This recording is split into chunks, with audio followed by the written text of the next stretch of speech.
Hello everybody, today the continuing odyssey of James's American classic car adventure. In last week's exciting installment, we were in a 1971 Ford Mustang Mach 1. And although I enjoyed the experience, today's car is something that is much more to my taste, for we are driving a C3 Corvette.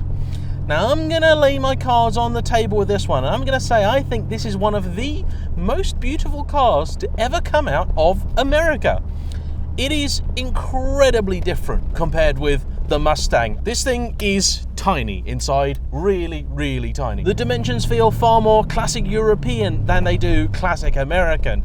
You are really cramped in this small little cockpit, and all you can see is that massive, great big long bonnet. This is real classic sports car proportions here. Huge bonnet, cab very far back, little flick at the rear, beautiful, real work of art.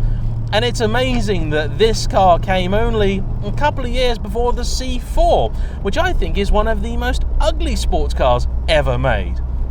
Now, in truth, this car owes as much to the 60s as it does the 1980s, because the C3 is a car which had an awfully long life. It began at the tail end of the decade of peace and love, and finished just as greed was becoming good.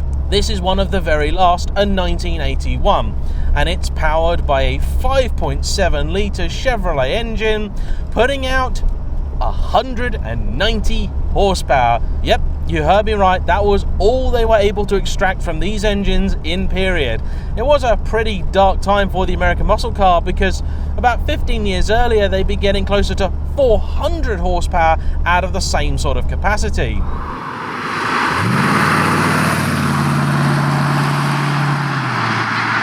Now, this particular car has just undergone something of a mechanical restoration, with thousands of pounds being spent making sure that that weedy little motor at the front is working perfectly. And I have to say, it seems to be.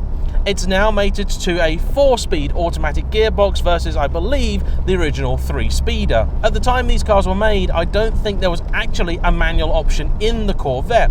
There was earlier in the lifespan, and you also had a choice of about 6 different engines when the car came out in about 1968. But by the time it came to the end of its run, you had almost no choice whatsoever. And that really is a shame, because one of the great things about classic American cars is the ridiculous number of different options and specifications you could have. And you speak with any classic American car fan and they get a little bit funny when they start talking about option codes and engine numbers and capacities and configurations and stuff like that. It's really a world apart from how we do things now. And I really love the old way of doing things. You want the faster car? You have the bigger engine. Simple as that.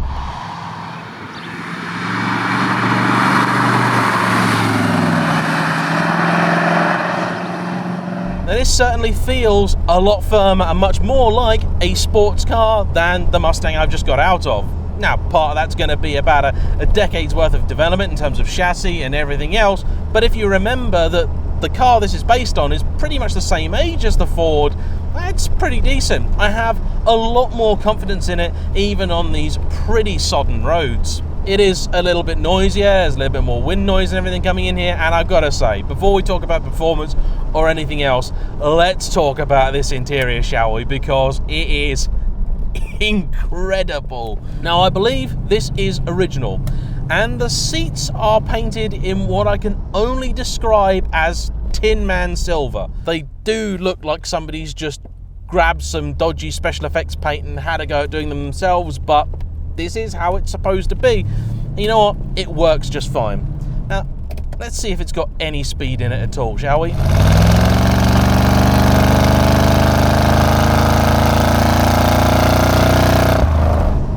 No is the answer. Makes the right noises. Very little in the way of forward momentum. It's hilarious.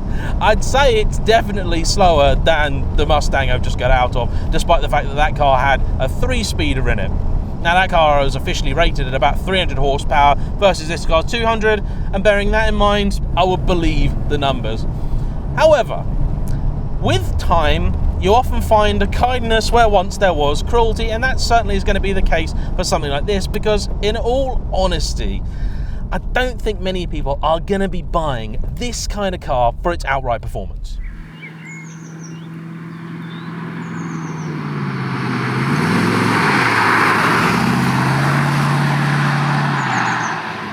even a performance American vehicle from this time period is unlikely to be really that quick by modern standards.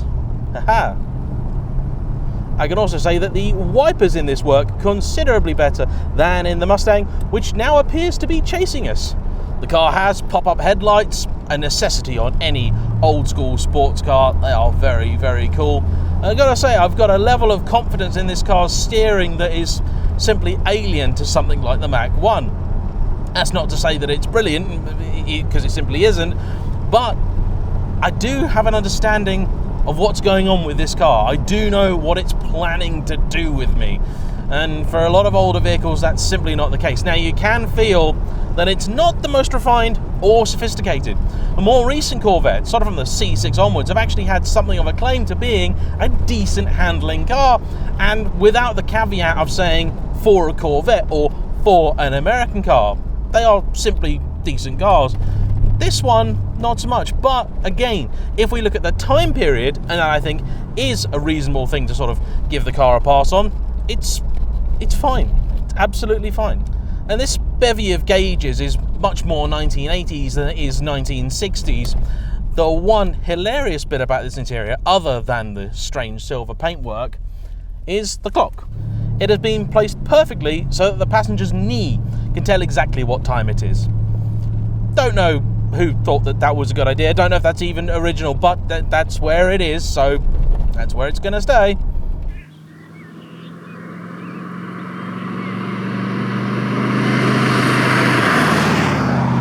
Visibility is also excellent, certainly vastly better than the Mustang, which was near impossible to place, and that makes it a lot easier to drive on British B roads, even with the car in left-hand drive format.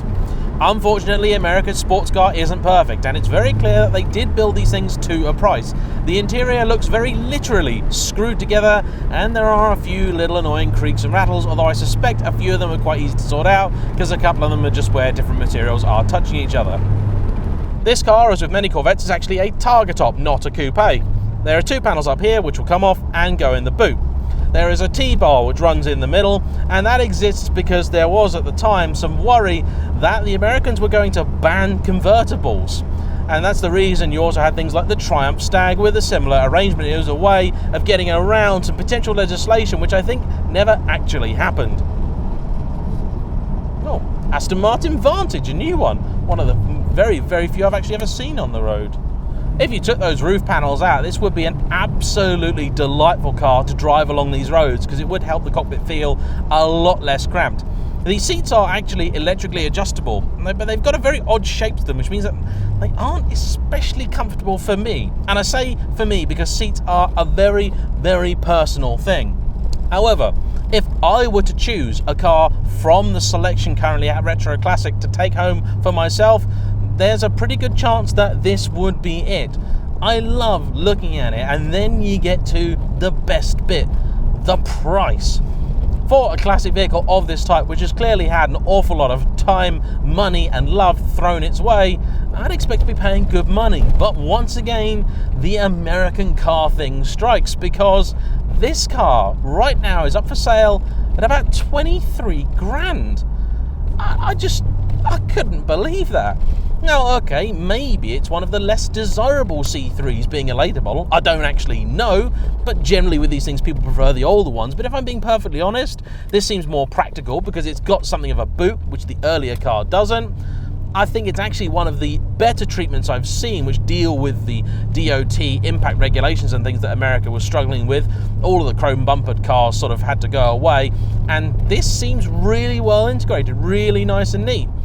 The body is all fiberglass, and fiberglass is not too bad to repair if you need to.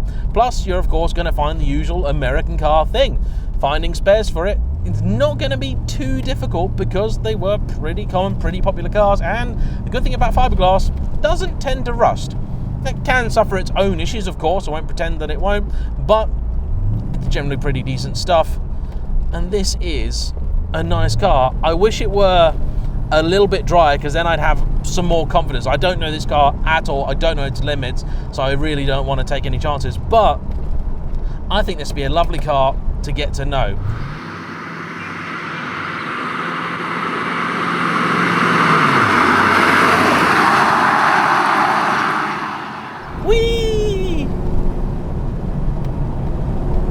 Oh yeah, miles more confidence in this than the Ford. Miles more. Still not very quick, but that's not the point. I'm enjoying it, and that's exactly what classic cars are all about. So, thanks for watching and stopping by for another installment of James's Classic Car Odyssey. We will see you for the next one, and I have absolutely no idea what it's going to be because they continually surprise me. See you soon. Bye-bye.